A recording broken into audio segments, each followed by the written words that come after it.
Hello दोस्तों, स्वागत है आपका फिर से एटॉमिक स्ट्रक्चर के लेक्चर सीरीज पार्ट नंबर 31 में। दोस्तों, प्रीवियस लेक्चर तक हम लोगों ने ऑर्बिटल्स के साइज, उसके अलग अलग शेप्स और उसके डिफरेंट ओरिएंटेशंस के बारे में पढ़ा था। फिर हम लोगों ने इन ऑर्बिटल्स की एनर्जी के ऊपर बात किया प्रीवियस लेक्चर में और देखा कि किस तरह से किसी ऑर्बिटल की एनर्जी का ऑर्डर हम लोग किस तरह से फाइंड आउट करेंगे, और अगर हमें दो ऑर्बिटल्स गिवन हो तो किसकी एनर्जी ज़्यादा होगी, कैसे हम लोग फाइंड आउट करेंगे, N+L रूल क्या होता है, उसके क्या क्या एप्लीकेशंस हैं और शिल्डिंग इफेक्ट क्या होता है। इन सारी चीज़ों को हम लोगों ने देखा था। आज का हमारा टारगेट इन्हीं ऑर्बिटल्स के ऊपर में थोड़ा और फर्दर डिस्कशन करना है और देखना है कि किस तरह से अबाउ फिलिंग ऑफ इलेक्ट्रॉन्स के बारे में बात करते हैं। हमारे पास डिफरेंट एटॉमिक ऑर्बिटल्स होते हैं, उन एटॉमिक ऑर्बिटल्स में इलेक्ट्रॉन का बंटवारा कैसे करेंगे, इसके बारे में अबाउ प्रिंसिपल क्या कहता है, उसे हम लोग आज देखने वाले हैं। तो आइए शुरुआत करते हैं प्रीवियस चीज़ों को रिकॉल करने से, ताकि चीज़ें आगे की चीज़ें थोड़ी और क्लियर हो जाए। तो सबसे पहले हम लोगों ने N+L रूल के बारे में पढ़ा था। N+L रूल काफ़ी अच्छा रूल है। इसके द्वारा आप ऑर्बिटल की एनर्जी ऑर्डर को फाइंड आउट कर सकते हैं और किसी भी ऑर्बिटल की अगर कंपैरिजन की बात करें, एनर्जी कंपैरिजन की, तो आप इससे कर सकते हैं। जैसे कि N+L रूल कहता है कि जिस भी ऑर्बिटल का N+L का वैल्यू ज़्यादा होगा उसकी एनर्जी भी ज़्यादा होगी। लेकिन मान लेते हैं अगर N+L वैल्यू दो ऑर्बिटल के लिए सेम हो जाता है तो उस केस में जिस ऑर्बिटल की N की वैल्यू ज़्यादा होगी उसकी एनर्जी भी ज़्यादा देखने को मिलेगी। जैसे कि अगर हमसे पूछा जाए 4s और 3d में किसकी एनर्जी ज़्यादा होगी, तो कैसे कंपैरिजन करेंगे? तो N+L वैल्यू निकालेंगे दोनों के लिए, दोनों ऑर्बिटल के लिए N+L वैल्यू निकालेंगे। इस ऑर्बिटल की N का वैल्यू 4 है और L का वैल्यू 0 आने वाला है। चूँकि L=0 होता है तब हम लोग S बोलते हैं। इस ऑर्बिटल के लिए N का वैल्यू 3 है और D के लिए जो L का वैल्यू वो 2 होता है। तो ओवरऑल हमारे पास इसके लिए 4 आया, इसके लिए 5 आया। तो इसमें आप देख सकते हैं N+L का वैल्यू इसके लिए ज़्यादा है तो 3D की एनर्जी ज़्यादा होगी हमारे पास 4s से। तो इस तरह से कोई भी ऑर्बिटल दे रखा हो आपको, आप N+L रूल का अप्लाई करके आप एनर्जी पता लगा सकते हैं कि किसकी ज़्यादा होगी और किसकी कम होगी। फिर हम लोगों ने इन्हीं N+L रूल का यूज़ करके ऑर्बिटल्स की अलग अलग एनर्जी के ऑर्डर को फाइंड आउट किया था। तो हमारे पास कुछ इस तरह के चार्ट बने थे जिनके द्वारा हम लोग ऑर्बिटल्स की एनर्जी को याद कर सकते हैं। सबसे जो लोवेस्ट एनर्जी थी वो 1s की थी। फिर हम लोगों ने देखा उसके बाद एनर्जी थोड़ी 2s की ज़्यादा है, फिर 2p की एनर्जी ज़्यादा थी, फिर 3s की एनर्जी, उसके बाद फिर 3p जो इस रो में आता है सबसे पहले ऊपर में उसे लिखेंगे। फिर हमारे पास 4s की एनर्जी है, फिर ऊपर में हमारे पास 3d की एनर्जी ज़्यादा होगी, फिर हमारे पास 4p की एनर्जी, फिर 5s की एनर्जी। इस तरह से हम लोगों ने एनर्जी के ऑर्डर को फाइंड आउट किया था। उसके बाद हम लोग आगे फर्दर प्रीवियस लेक्चर में देख चुके हैं पॉली एक्सक्लूजन प्रिंसिपल के बारे में। पॉली एक्सक्लूजन प्रिंसिपल कहता है कि किसी भी ऑर्बिटल में मैक्सिमम से मैक्सिमम 2 इलेक्ट्रॉन रह सकते हैं, लेकिन शर्त यह है कि दोनों इलेक्ट्रॉन की स्पिन एक दूसरे के अपोजिट होनी चाहिए। अगर एक इलेक्ट्रॉन की स्पिन मान लेते हैं क्लॉकवाइज है, मतलब प्लस हाफ है, ज़रूरी नहीं क्लॉकवाइज के लिए प्लस हाफ ही दो, आप माइनस हाफ भी दे सकते हैं, तो दूसरे की स्पिन जो है माइनस हाफ होनी चाहिए। मतलब कोई एक इलेक्ट्रॉन को क्लॉकवाइज होना चाहिए और दूसरे इलेक्ट्रॉन को एंटी क्लॉकवाइज होना चाहिए किसी भी ऑर्बिटल में, तब वो स्टेबल होता है। ऐसा हम लोगों ने देख चुका है। अब हमें क्या करना है, इस लेक्चर में अबो प्रिंसिपल को समझना है कि इन ऑर्बिटल्स में इलेक्ट्रॉन का बंटवारा कैसे करेंगे, उसे समझना है। तो आइए समझते हैं पहले कि इलेक्ट्रॉनिक कॉन्फ़िगरेशन क्या होता है, फिर हम लोग समझेंगे अबो प्रिंसिपल क्या कहता है। Electronic configuration basically represents the distribution of electrons in different atomic orbitals. Atomic orbitals में इलेक्ट्रॉन का बंटवारा किस तरह से किया जाता है, that is called electronic configuration. अगर किसी भी एटम का इलेक्ट्रॉनिक कॉन्फ़िगरेशन हमें लिखना हो तो हमें कुछ बेसिक्स रूल्स पता होने चाहिए। जैसे कि ऑलरेडी हम लोग पॉली एक्सक्लूजन प्रिंसिपल के बारे में पढ़ चुके हैं कि किसी भी ऑर्बिटल में मैक्सिमम से मैक्सिमम 2 इलेक्ट्रॉन रह सकते हैं और दोनों की स्पिन अपोजिट होनी चाहिए। उसी तरह से आज हम लोग सीखने वाले हैं अबो प्रिंसिपल के बारे में। फिर फर्दर हम लोग नेक्स्ट वीडियो में सीखेंगे हूर्न्स रूल के बारे में कि वो क्या कहते हैं, ऑर्बिटल के फिलिंग के बारे में, इलेक्ट्रॉन के फिलिंग के बारे में। तो बेसिकली आपको ये डिफिनेशन समझ में नहीं आया होगा। हम एक एग्जांपल लेते हैं, फिर चीज़ों को समझने की कोशिश करते हैं। जैसे हमारे पास कार्बन है। कार्बन का हम लोग जानते हैं एटॉमिक नंबर 6 होता है। तो जितना एटॉमिक नंबर होता है यानी कि जेड जितना होता है उतना ही हमारा प्रोटॉन्स होता है किसी भी आइसोलेटेड एटम में, न्यूट्रल एटम में, और जितना प्रोटॉन्स होती है उतना ही हमारे पास इलेक्ट्रॉन होता है। तो ओवरऑल हमारे पास कितने इलेक्ट्रॉन्स हैं? 6 इलेक्ट्रॉन्स हैं। 6 इलेक्ट्रॉन्स हैं। अब इन 6 इलेक्ट्रॉन्स का हम लोग डिफरेंट एटॉमिक ऑर्बिटल्स में किस तरह से बंटवारा करेंगे, that is called electronic configuration. तो हम कार्बन का ले रहे हैं। कार्बन में इलेक्ट्रॉन का बंटवारा किस तरह से होगा, 6 इलेक्ट्रॉन का। तो उस चीज़ को ही हम लोग क्या कहते हैं, उस कार्बन एटम के लिए उसका इलेक्ट्रॉनिक कॉन्फ़िगरेशन कहेंगे। तो इसका बंटवारा अभी हमारे पास आएगा 1s2 2s2 एंड 2p2। ये हमारा इलेक्ट्रॉन का बंटवारा आएगा। 1s में 2 इलेक्ट्रॉन रहेंगे, 2s में भी 2 इलेक्ट्रॉन रहेंगे और 2p में लास्टली हमारे पास 2 ही इलेक्ट्रॉन बचा। ओवरऑल 6 इलेक्ट्रॉन इसके पास थे। 6 इलेक्ट्रॉन का बंटवारा इस तरह से हो गया। ये किस तरह से आया आगे हम लोग देखेंगे। अगर दूसरे तरीके से बंटवारा करें तो इसमें पहली कक्षा में 2 इलेक्ट्रॉन और दूसरी कक्षा में हमारे पास 2 और 2 4 इलेक्ट्रॉन्स, 2 and 4 इलेक्ट्रॉनिक कॉन्फ़िगरेशन हो गया है इसका। उसी तरह से अगर एक और एग्जांपल लें, जैसे कि हमसे पूछा जाए नाइट्रोजन का एटॉमिक नंबर 7 होता है। इसमें टोटल 7 इलेक्ट्रॉन्स हैं। टोटल हमारे पास इसके पास 7 इलेक्ट्रॉन हैं। 7 इलेक्ट्रॉन का बंटवारा कैसे करेंगे, 1s2 2s2 एंड 2p3, 2 2 4 और 3 7। अगर हम लोग इस तरह से बंटवारा करें कक्षा वाइज, तो पहली कक्षा में मैक्सिमम से मैक्सिमम 2 इलेक्ट्रॉन्स हैं। दूसरी कक्षा में ये भी दूसरी कक्षा, ये भी दूसरी कक्षा, तो 2 और 3 5 इलेक्ट्रॉन टोटल हैं। तो 2 और 5 इसका इलेक्ट्रॉनिक कॉन्फ़िगरेशन हो गया।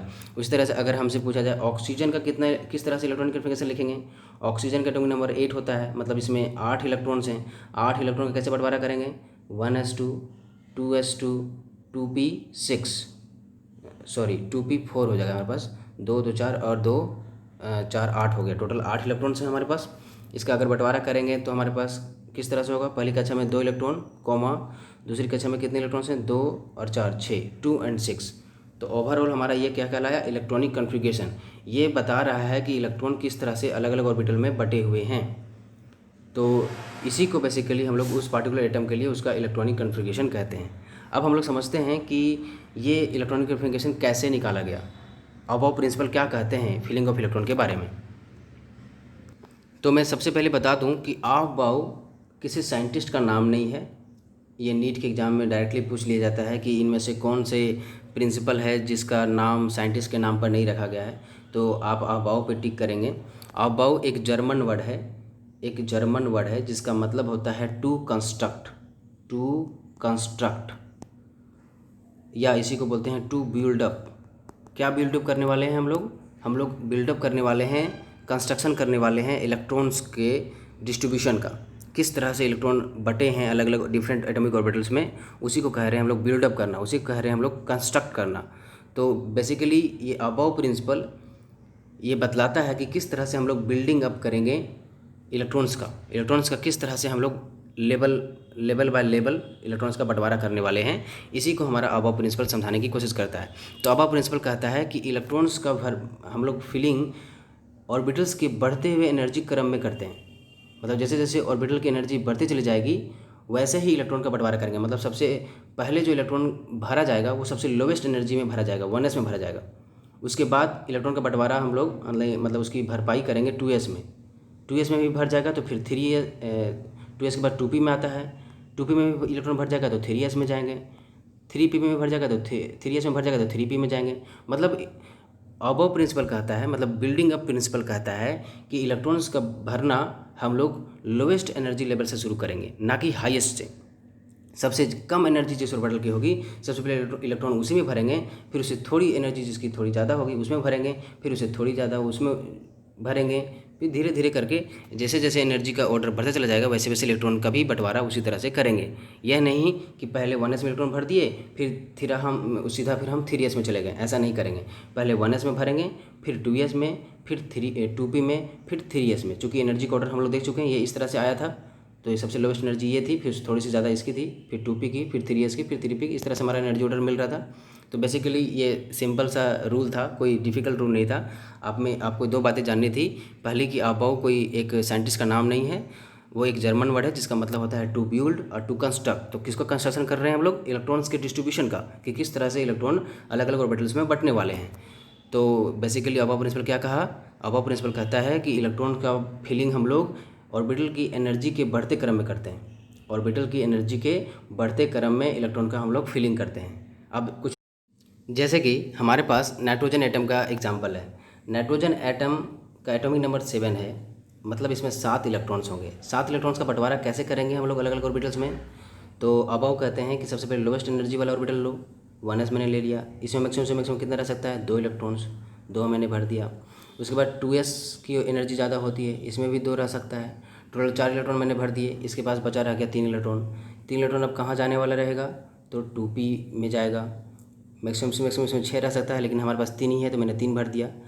तो अब वही कहते हैं कि इलेक्ट्रॉन का बंटवारा हम लोग ऑर्बिटल के एनर्जी के बढ़ते हुए क्रम में करेंगे, और जब तक पूरा एक ऑर्बिटल ना भर जाए तब तक दूसरे ऑर्बिटल में नहीं जाएंगे। 1s ऑर्बिटल पूरी तरह से भर गया 2 इलेक्ट्रॉन से, तब हम लोग 2s में गए। 2s भी पूरी तरह से भर गया तो हम लोग 2p में गए। जब ये पूरी तरह से 6 इलेक्ट्रॉन इसमें नहीं भरेंगे तब तक हम लोग अगले ऑर्बिटल में नहीं जाएंगे। यही हमारा अबोव प्रिंसिपल कहता है। उसी तरह से अगर हम लोग कार्बन का इलेक्ट्रॉनिक कॉन्फ़िगरेशन लिखना चाहें तो कैसे होगा। कार्बन का एटॉमिक नंबर 6 होता है, इसका अगर इलेक्ट्रॉनिक कॉन्फ़िगरेशन लिखे तो क्या हो जाएगा हमारे पास। सबसे पहले इसके पास 6 इलेक्ट्रॉन है, तो 6 में से जो 2 इलेक्ट्रॉन है वो 1s में चला गया।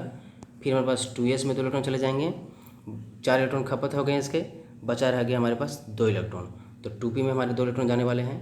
अगर हम लोग बंटवारा करें इस तरह से, तो पहला सेल में 2 इलेक्ट्रॉन है, दूसरा सेल में यहाँ 2 इलेक्ट्रॉन और यहाँ भी 2 इलेक्ट्रॉन, 4 इलेक्ट्रॉन, टोटल 4। तो 2 और 4 इसका इलेक्ट्रॉनिक कॉन्फ़िगरेशन हो गया कार्बन का, या 1s2 2s2 या 2p2 इसका इलेक्ट्रॉनिक कॉन्फ़िगरेशन हो गया। तो इस तरह से हमारा बंटवारा हो गया। उसी तरह से हमारे पास ऑक्सीजन एटम है। ऑक्सीजन एटम का अगर इलेक्ट्रॉनिक कॉन्फ़िगरेशन लिखना है, ऑक्सीजन का हम लोग जानते हैं एटॉमिक नंबर 8 होता है, मतलब 8 इलेक्ट्रॉन हैं, 8 इलेक्ट्रॉन भरने हैं हमें अलग अलग ऑर्बिटल में। तो अबव कहता है सबसे पहले लोवेस्ट एनर्जी लो, 1s में 2 इलेक्ट्रॉन भर दिया। फिर इसके बाद थोड़ा हायर एनर्जी 2s की होती है, इसमें भी 2 इलेक्ट्रॉन रह सकता है मैक्सिमम से मैक्सिमम। तो इसमें टोटल कितने इलेक्ट्रॉन्स थे ऑक्सीजन के पास, 8 में से 4 तो मैंने खर्च कर दिए, बचा रह गया हमारे पास 4 और। तो हमारे पास इसके बाद नेक्स्ट एनर्जी जो आती है ऑर्बिटल की वो है 2p की, इसमें 6 रह सकते हैं लेकिन हमारे पास 4 ही है तो 4 मैंने भर दिया। तो ये हमारा इलेक्ट्रॉनिक कॉन्फ़िगरेशन हो गया किसका, ऑक्सीजन का, 1s2 2s2 2p4। अगर इसको कक्षा वाइज दिखाएं तो पहली कक्षा में मैक्सिमम से मैक्सिमम 2 इलेक्ट्रॉन है, और दूसरी कक्षा में 2 और 4 6 हैं। तो 2 और 6 इसका क्या हो गया, इलेक्ट्रॉनिक कॉन्फ़िगरेशन हो गया। एक और एग्जांपल लेते हैं, जैसे हमारे पास मैग्नीशियम मेटल है। मैग्नीशियम का एटॉमिक नंबर होता है 12, यानी कि इसमें 12 इलेक्ट्रॉन्स हैं। इसका हमको 12 इलेक्ट्रॉन का बंटवारा करना है, तो 1s में 2 चला गया, 2s में 2 चला गया, और 2p में मैक्सिमम से मैक्सिमम 6 रह सकते हैं। तो इस तरह से हमारे पास 2 2 4 और 6 10 खपत हो गए। इसके बाद हमारे पास 2 इलेक्ट्रॉन और बचे रह गए जो कि 3s में चले जाएंगे। तो इस तरह से हमारे पास मैग्नीशियम का क्या इलेक्ट्रॉनिक कॉन्फ़िगरेशन आया, 1s2 2s2 2p6 3s2। अगर कक्षा वाइज देखें तो पहली कक्षा में 2 इलेक्ट्रॉन हैं, दूसरी कक्षा में 2 और 6 8 इलेक्ट्रॉन्स हैं, और तीसरी कक्षा में हमारे पास 2 इलेक्ट्रॉन्स हैं। तो 282 हमारा मैग्नीशियम का इलेक्ट्रॉनिक कॉन्फ़िगरेशन हो गया कक्षा वाइज, और 1s2 2s2 2p6 3s2 ये हमारा ऑर्बिटल के अनुसार जो डिस्ट्रीब्यूशन है इलेक्ट्रॉन का वो देखने को मिला। अब अबव प्रिंसिपल के बहुत सारे एक्सेप्शंस भी देखने को मिलते हैं, बहुत सारे अपवाद भी हैं। आइए देखते हैं उन अपवादों को। जैसे कि सबसे जो पहला अपवाद हमें देखने को मिलता है वो क्रोमियम के केस में देखने को मिलता है। क्रोमियम, इसका संकेत Cr हो गया, और इसका एटॉमिक नंबर 24 है, मतलब 24 इलेक्ट्रॉन्स इसमें हैं, और हमें 24 इलेक्ट्रॉन्स का बंटवारा करना है अलग अलग ऑर्बिटल में। तो सबसे पहले 1s में 2 इलेक्ट्रॉन्स, फिर 2s में 2 इलेक्ट्रॉन्स, फिर 2p में 6 इलेक्ट्रॉन्स, टोटल 10 इलेक्ट्रॉन खपत हो गए। फिर 3s में 2, फिर 3p में हमारे पास 6 इलेक्ट्रॉन्स रहेंगे। 3p के बाद एनर्जी जो होती है वो 4s की आती है, तो 4s में 2 इलेक्ट्रॉन रह जाएंगे। तो इस तरह से 20 इलेक्ट्रॉन खपत हो गए, बचा रह गया 4 और इलेक्ट्रॉन। तो 3d उसके बाद आता है, तो इसके बाद यहाँ पे हमें 4 इलेक्ट्रॉन देखने को मिलेगा। लेकिन ये इलेक्ट्रॉनिक कॉन्फ़िगरेशन रॉन्ग है, गलत है। होता क्या है कि ये जो चौथे ऑर्बिट में, चौथे सेल में जो 2 इलेक्ट्रॉन है वो इलेक्ट्रॉन इसमें आ जाता है, ये 5 हो जाता है, 3d 5 हो जाता है, और ये 4s 1 हो जाता है। मतलब यहाँ तक चीज़ें सेम रहेंगी, यहाँ तक चीज़ें सेम रहेगी, और यहाँ पे 4s 1 हो जाएगा और ये 3d 5 बन जाएगा। ऐसा क्यों होता है इसे हम लोग नेक्स्ट वीडियो में समझेंगे, हून्स रूल ऑफ मैक्सिमम मल्टीप्लिसिटी में। इसे सुविधा के लिए हम लोग 3d 5 को पहले लिख देते हैं, जो कि थर्ड सेल पहले आता है इसलिए पहले लिख देते हैं, और 4s 1 इस तरह से लिखते हैं। 3d 5 4s 1 इसका इलेक्ट्रॉनिक कॉन्फ़िगरेशन होता है, बाकी ये चीज़ें सेम ही रहती हैं। तो इसमें हमें एक अपवाद देखने को मिला, ये काफ़ी इंपॉर्टेंट है, ये परीक्षा में कभी कभी पूछा जाता है। उसके बाद जो दूसरा अपवाद हमें देखने को मिलता है, आगे देखते हैं। दूसरा जो एक्सेप्शन देखने को मिलता है वो कॉपर में देखने को मिलता है। कॉपर का एटॉमिक नंबर होता है 29, मतलब 29 इसमें इलेक्ट्रॉन्स हैं, इन्हीं इलेक्ट्रॉन्स को हमें भरना है। तो सबसे पहले 1s में 2 इलेक्ट्रॉन चला गया, फिर 2s में 2, फिर 2p में 6, 10 इलेक्ट्रॉन खपत हो गए। फिर 3s में 2, फिर 3p में 6 18 इलेक्ट्रॉन, फिर 4s में 2, टोटल 20 इलेक्ट्रॉन खपत हो गए, बचे रह गए 9 इलेक्ट्रॉन्स। तो 3d उसके बाद आता है, इसमें 9 इलेक्ट्रॉन रहेगा, मैक्सिमम से मैक्सिमम d में 10 रह सकता है, तो 9 तो रह ही सकता है आराम से। लेकिन ये जो इलेक्ट्रॉनिक कॉन्फ़िगरेशन है वो रॉन्ग है। इसमें क्या होता है, इसमें फिर से ये जो 4s में 2 इलेक्ट्रॉन है वो इसमें आ जाता है d ऑर्बिटल में, और यहाँ तक चीज़ें तो सेम ही रहती हैं। यहाँ पे 4s1 बन जाता है और ये 3d10 हो जाता है। यहाँ पर भी ऐसा क्यों हुआ उसे हम लोग नेक्स्ट वीडियो में समझेंगे अच्छे से।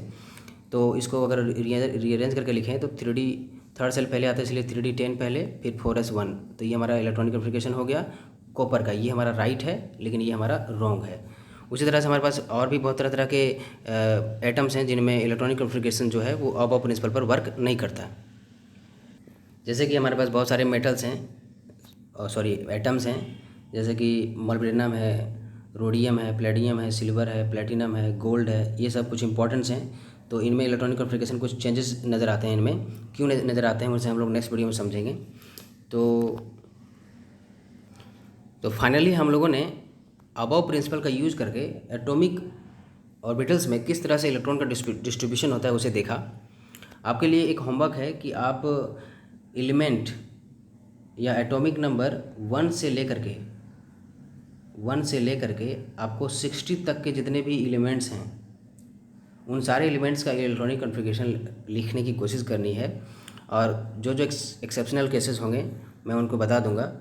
तो ये आप पहले घर में ट्राई करें ताकि आपको ये इलेक्ट्रॉन्स का फीलिंग आसानी से समझ में आ जाए। ये एग्ज़ाम पॉइंट ऑफ व्यू से बहुत ही इंपॉर्टेंट है, तो इसको आप मिस ना करें। यहाँ पर मैं एक बात और आपको बता दूं कि इलेक्ट्रॉनिक कॉन्फ़िगरेशन लिखने का हम लोगों ने 2 तरीका देखा था। जैसे कॉपर का ही मान लेते हैं, तो कॉपर का एटॉमिक नंबर 29 था। इसमें हम लोगों ने लिखा था 1s2, 2s2, 2p6, 3s2, 3p6 और 3d10 एंड फिर लास्टली 4s1 हम लोगों ने देखा था। अगर दूसरे तरीके से लिखे तो कक्षा वाइज क्या होगा, पहली कक्षा में 2 इलेक्ट्रॉन दिख रहा है, फिर इसके बाद दूसरी कक्षा ये भी है, ये भी है, टोटल इसमें 8 इलेक्ट्रॉन दिख रहे हैं। फिर तीसरी कक्षा में ये भी है, ये भी है, ये भी है, 2 यहाँ, 6, 8 और 10, 18 इलेक्ट्रॉन हैं। फिर चौथी कक्षा में 1 इलेक्ट्रॉन है। तो 2, 8, 18, 1 ये भी हमारा इलेक्ट्रॉनिक कॉन्फ़िगरेशन हुआ कॉपर का ही, और एक तरीका ये भी है रिप्रेजेंट करने का। तो कंफ्यूज ना हो, कभी इस तरह से लिखा रहे कभी इस तरह से, तो आपको इस तरह से चीज़ें निकालनी होंगी। डायरेक्टली आप ये चीज़ें इस तरह से नहीं लिख सकते हैं, आपको सबसे पहले ये लिखना पड़ेगा, तभी आप इसको फाइंड आउट कर सकते हैं। तो ये चीज़ें हमने सीख ली। आई होप आपको अबव प्रिंसिपल समझ में आ गया हो। अगर किसी तरह का डाउट हो तो आप मुझे कमेंट सेक्शन में पूछ सकते हैं। Thanks for watching my video. Please do share to your friends and colleagues and like and comment. Thank you.